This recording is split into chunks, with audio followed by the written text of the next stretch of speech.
Hello हजुर सुजनजी, दीपक बोलेँ म। त्यही त मैले यो के खबर सुने, आक्रमणको प्रयास भयो के भन्ने अपुष्ट खबर सुने। खास के भएको खास घटना चाहिँ?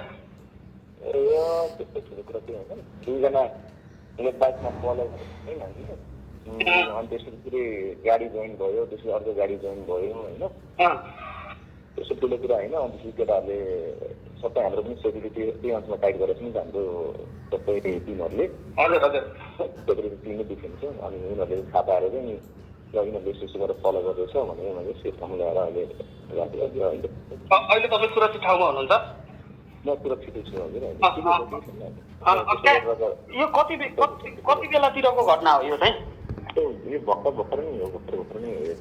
भर्खरै भने पछाडि अहिले हामीले फोन गर्दाखेरि 3:30 भइरहेको छ, लगभग आधी घन्टा।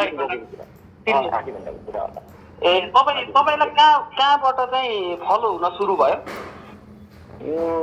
यो आई थिङ्क लाजिमपाटदेखि जस्तो लाग्यो मलाई।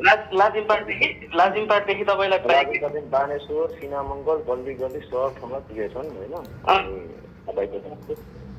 ए अनि त्यस पछाडि चाहिँ अलिक पछि चाहिँ गाडीबाट पनि फलो भयो भन्नुभयो? पछि फेरि गाडीहरू पनि जोइन गर्यो त्यही अनुसार। ए भनिसके पछाडि चाहिँ त्यो तपाईँहरूले त्यो गाडीको नम्बरहरू टिप्ने गर्ने लगायतका केही कामहरू भयो कि त्यो मेसो भएन? त्यो मेसो भएन। हामी त आनन्दसित हिँडिराख्यौँ होइन, तर फलो भएको चाहिँ थाहा पाइन्थ्यो त्यो खिचेन हामीले। तपाईँहरूलाई चाहिँ तपाईँकै आफ्नै साथीहरूले चाहिँ यसरी फलो भइरहेको छ भन्ने हिसाबले चाहिँ इन्फर्म गराइसके पछाडि तपाईँ सतर्क हुनुभयो? हाम्रो बाइक टिमहरूले त्यस्तो भनिसकेपछि चाहिँ अगाडिको हाम्रो गाडीको सेक्युरिटी टिमहरूले चाहिँ पिछाडि फर्केर हेर्दाखेरि चाहिँ अनि नोटिस गर्दाखेरि चाहिँ थाहा पायो त्यसको चाहिँ हामीले चाहिँ। ए ओके हुन्छ म यही मेसेज डिस्ट्रिब्युट गर्छु है त। हस्।